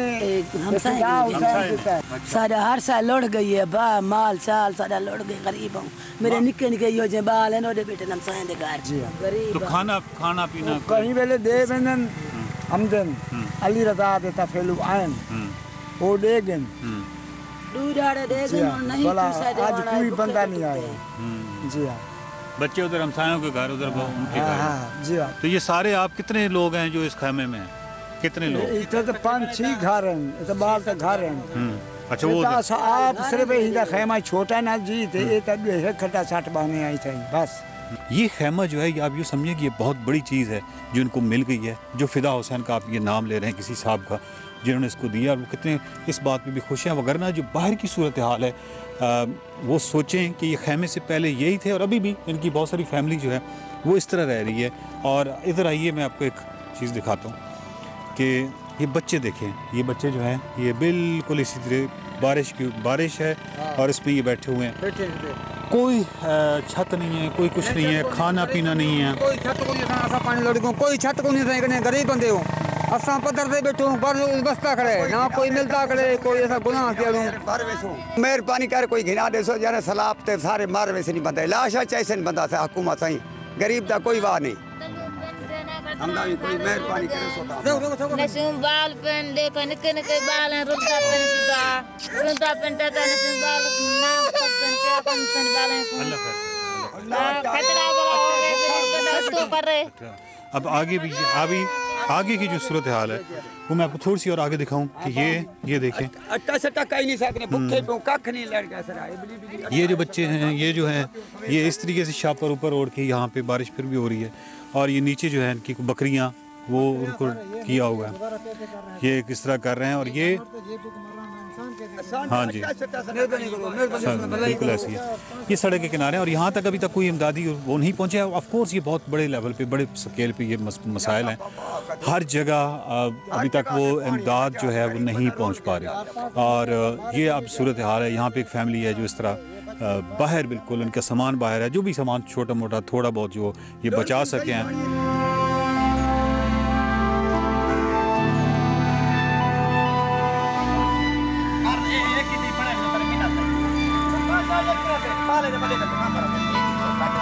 इनके लिए इनकी सारी खानदान देखें इस तरह बैठा हुआ है, सारा खानदान बैठा हुआ है, तंबू नहीं है। तंबू मेरे बच्चे ने मैंने तड़पते मेरी रात को सारी रात झाल झाल पाई थी ना लुके ना बारिश को उतू तक कशे के नहीं झोली पा पे लोडे हमने तक लोडे हमने ठाए पमनो भला अल्लाह दे साथ शुक्र है पार को कितने बच्चे हैं? 8 बच्चे हैं। गरीब अर्ध करने तो कमर में तू गिनवा रहे हो, अपने तरफों गिना रहे हो, साकू तंबू मिल जाए मुझे बच्चे पाकिस्तान है। रोटी सवेर तक कहने के चावल आने में खाता कहने में के मतलब तकलीफ दे अर्धे मेहरबानी थिया वने ए पूरे माल दे दे पियो ये कोई भा बाला एडे मशरूम में सोदा मशरूम बच बस मन दे आराम से इधर देखो भाई, यहीं बच्चे बच्चा बच दे, तंबू ना होवे, बच दे। अच्छा, इसको अंदर कर दे, अंदर कर, इसको अंदर कर दे, इसको कपड़ा डालो, बस इसको कपड़े डालो, बारिश ना लगे, बस इसको उधर। मेहरबानी थी आवनी। आप रहीम यार खान से यहाँ हैं जी। और कितनी बस्तियों में आपने ये काम किया? ये तकरीबन 3-4 बस्तियों में हमने काम किया है। अच्छा, तो ये आपने वहाँ से कोई फंड रेजिंग की है या नहीं? कोई चीज़ नहीं, ऐसे अपने तौर पे खुदा की तरफ से। बहुत बड़ी बात है जी सर, बहुत बड़ी बात है। तो ये अभी आप क्या क्या तकसीम कर रहे हैं? ये अभी हम चावल वगैरह, दूध वगैरह, फ्रूट वगैरह, पानी वगैरह दे रहे हैं। मैं आपको बताऊँ, आप जो जितने भी लोग हैं ना, ये आप बहुत ही बड़े लोग हैं। अभी मुझे आपका बड़ा पीछा करना पड़ा है क्योंकि आप इतने ज़्यादा बिजी थे और मैं अभी भी आपको ज़्यादा डिस्टर्ब नहीं करना चाह रहा। आप अपना काम करें, ठीक है? एक्चुअली आप हीरो हैं बहुत, इसलिए ये एक्चुअली ये हैं एक्चुअली हीरो हैं। हीरो इस हवाले से है कि इनको कोई प्रोजेक्शन नहीं है, कोई कुछ नहीं है, इवन इनका कोई इदारा नहीं है, कोई कुछ नहीं है। बस ये आप देख लें कि इन्होंने कहा हमने कोई फंड रेजिंग नहीं कि अपने पास से जो भी कर रहे हैं। और ये बहुत बड़ी बड़ी बस्तियाँ हैं, ये भी काफ़ी बड़ी बस्ती है जिसमें ये सब चीज़ें तकसीम कर रहे हैं।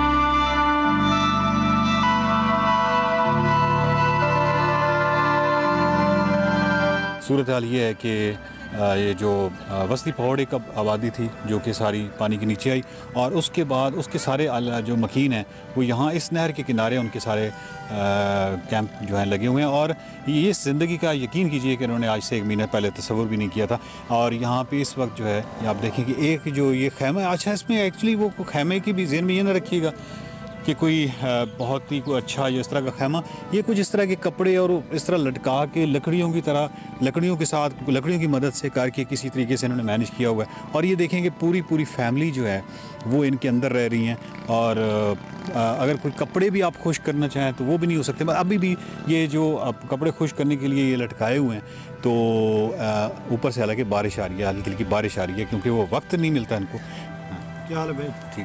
ठीक हो तक आप किधर यही वस्ती पहुँच के हैं? जी। अच्छा, तो कब आप आए हैं वहाँ से? ताज़ी महीना तकरीबन ईद देर नाल आई हूँ सही था।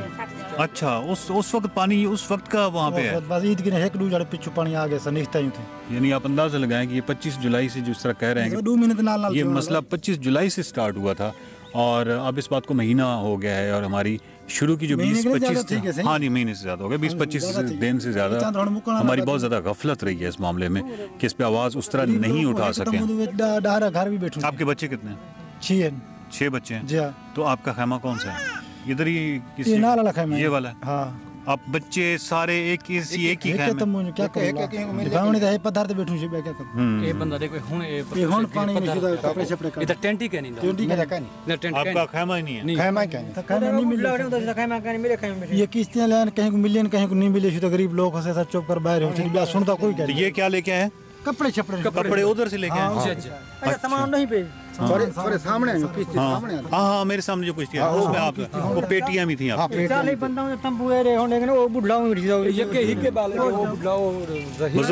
बुजुर्ग किसके हैं? आप चाचा से मिला? आपका चाचा?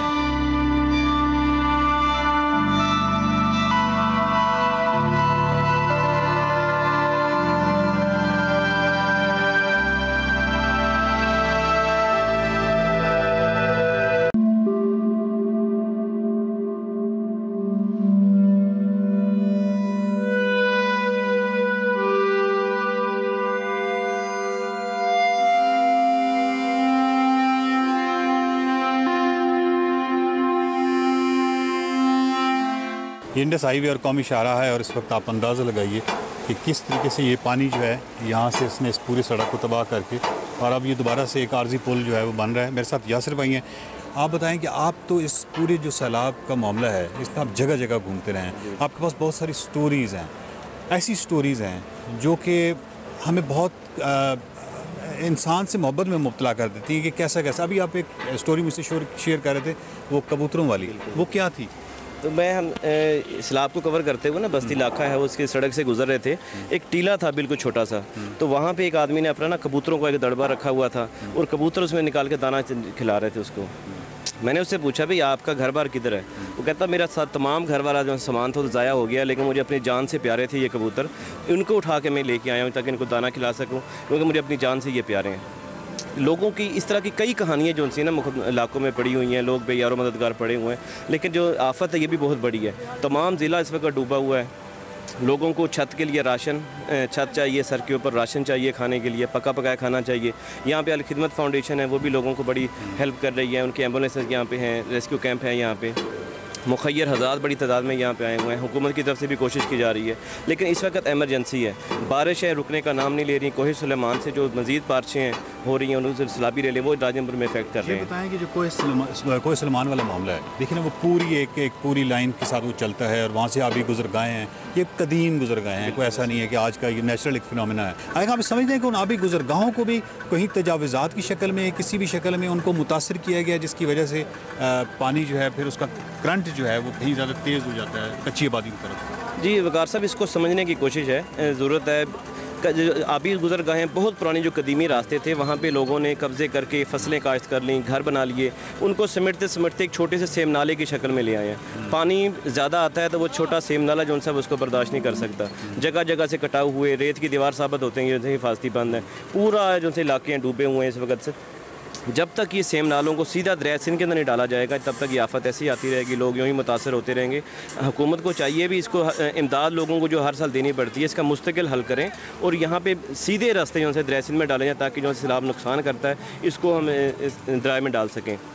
और इसको जो सैलाब भी नुकसान करता है, इससे हम फ़ायदा भी उठा सकते हैं। कई बार फिजिबिलिटी बनाई गई, वज़ीर आला शहबाज शरीफ जब थे, उन्होंने आके यहाँ पे फ़ंड भी दिए कि यहाँ पे छोटे डैम बनाए जाएँ कोहे सुलेमान के इलाकों में, जो गैर आबाद इलाके हैं उस पानी से उनको आबाद किया जा सके। जो पानी हमारे लिए जहमत बनता है वो हमारे लिए रहमत बन जाए। अब जब तक यानी काफ़ी दूर तक ये जो टीला नुमा एक बहुत ही जिसकी थोड़ी सी विड्थ है, ये बहुत दूर तक गया हुआ है और लोगों के घरों की पेटियाँ पड़ी हुई हैं, चारपाइयाँ पड़ी हुई हैं, बच्चे हैं और बड़ी थोड़ी सी विड्थ है जिसके ऊपर है। इधर भी पानी है और उस साइड भी पानी है और ये अलमिये हैं जो जगह जगह दिखाई दे रहे हैं। ये तहसील रुझान का इलाका है और यहाँ पे आप दूर तक आप देखें तो यहाँ पे बस्ती पहाड़ है, मुरवैठा, यहाँ पे दूर सिर्फ पानी है, ज़ेर आब है बहुत सारी बस्तियाँ। और यहाँ पे ये जो पेटी अभी आप कट गए अभी निकाल गए हैं, इसमें बिस्तर सारी खत्म थी, कोई शय नहीं बची। कोई एक अध मन 10 किलो लग बचा, वो भी चंगा, कोई शय नहीं बची। असा राया रहंदे से बीज रखे 100 मन, 50 10 मन, 20 मन। कहीं गरीब का एक नहीं बचा, कहीं का बचा हुए बस्ती कम से कम 50-60 जुगा है, कोई एक का बचे, कोई सिर्फ बिस्तरे मुँह दे पान वो भी लौट गए, पेटियां भी कुछ नहीं बची। तो ये अभी ये कश्ती जो है ये रेस्क्यू 112 की मेहरबानी इनकी बहुत बड़ी मेहरबानी। ये बच्चे भी नहीं कटे, लेकिन सिर्फ गंदों में पेटियां भी सारा कुछ वो खड़े हैं। अब सारे निकल आए वहाँ से, अभी भी हैं पीछे हैं, बहुत सी फैमिली पीछे बैठी हुई है।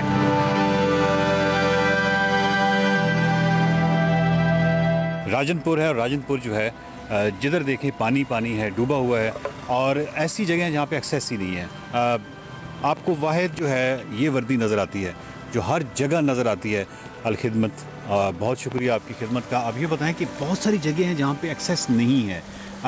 अभी यहाँ पे करीब किस तरह आप वहाँ पे पहुँचते हैं और वहाँ पे फूड और इस तरह सप्लाई करते हैं? जी, ये हमारे बिल्कुल यहाँ पे करीब है पुल पठाने वाला, वहाँ पर जो है वो ज़मीनी रास्ता बिल्कुल नहीं है। वहाँ पर जो हम जाते हैं, हमारे पास अपनी बोट्स हैं अल खिदमत फाउंडेशन की, वहाँ पर हम खाना लेकर, जहाँ पर एक्सेस नहीं है वहाँ पर हम लोगों को पहुँचाते हैं। कल की मैं आपको ये सूरत हाल ये बता दूँ, इतना ख़तरनाक सूरत हाल है। वहाँ तक जो एंड तक हम वहाँ पर गए हैं, वहाँ पर जो है खाना हम लोगों को हमने पहुँचाया है, उसके साथ साथ वो जानवर भी भूखे थे। तो हमने एक जानवर हमारे से एक शापर हमने जो रखा है लोगों को, वहाँ पे एक कुत्ता आया है, वो कुत्ता इतना भूखा था उसने वो शापर वो चावल का एक खा लिया है। तो बहुत ही क्रिटिकल सूरत हाल है। आप मुझे बताएं कि जो मैसूर लोग हैं मुख्तलिफ जगहों पे जो कटे हुए हैं और हर साइड पे पानी है, अब कल आप वहाँ पे गए तो उनकी तादाद क्या थी? हाँ जी, यहाँ पर आपको बता रहे थे ये पठान वाली पुल है, ये वो डेंस एरिया है कि जहाँ पर पूरे रोदकोही का पानी यहाँ पर इकट्ठा होता है। तो वो जो पानी है वो यहाँ से इकट्ठा होकर पूरे ज़िले के अंदर फैलता है। और वहाँ पर कल जब हम पहुँचे तो इंतहाई मुश्किल हालत में, यहाँ से हम कश्ती पर गए, ऊपर से बारिश थी और वहाँ पर क्रॉस करके अपनी बाइक से हम लेकर गए। वहाँ पे जब हम पहुँचे तो कम से कम हज़ारों की तादाद में वहाँ पर लोग भूखे बैठे हुए थे, उनको 3 दिन से खाना नहीं मिला था। और जब हम वहाँ पहुँचे तो लोगों का जमे गफ़ीर हमारे साथ इकट्ठा हो गया और वहाँ पर हम जो 2000 अफराद का खाना ले गए तकरीबन आधे घंटे में हमने वहाँ पर डिस्ट्रीब्यूट कर दिया। ये सैलाब ज़दगान हैं और इनकी मताए हयात देखिए किसी भी फैमिली की, तो वो 2-4 डब्बे हैं या बॉक्सेस हैं और पेटी की नुमा के कुछ छोटे डब्बे हैं, संदूक हैं, कुछ कपड़े हैं। अच्छा, ये वो खुशकिस्मत ख़ानदान है जो ये चीज़ें बचा लाए। इनकी बहुत सारी चीज़ें बह गई, बहुत से के पास ये भी नहीं है और अजीब एक आलम है यहाँ पे। एक बात ज़रूर कहूँगा, हमारे पास वसाइल भी हैं, हमारे पास ज़मीन भी है, हमारे पास कुदरती वसाइल की भरमार है, हमारे पास वर्क फोर्स भी है, हमारे पास समत नहीं है, डायरेक्शन नहीं है। ये जो लोग हैं, अगर आप इनकी आदत बना दें और हर बड़ी आफत के बाद इनका हाथ अगर यूं है, तो मेरा नहीं ख्याल कि किसी को भी ये मंज़र जो है वो खुश कर सकता है। ये कहीं ऐसा ना हो कि अपनी इज़्ज़त नफ्स से ही महरूम हो जाएं। हमारे पास सब कुछ है, इनके पास डायरेक्शन नहीं है, तो इनको दोष नहीं दिया जा सकता क्योंकि ये तालीम याफ्ता भी नहीं है। हमारे इस मुल्क में वर्क फोर्स है, कमाल वर्क फोर्स है, हमारे पास कुदरती वसाइल हैं, कमाल कुदरती वसाइल हैं, लैंड है, इसमें कोई शक नहीं है, तमाम चीज़ें हैं। इनके पास समत नहीं है, लेकिन इनके पास तालीम नहीं है। जिसके पास तालीम भी है, जिसके पास वसाइल भी हैं, जिसके पास इख्तियार भी है, उसके यहाँ भी एक चीज़ की कमी है, नीयत की कमी।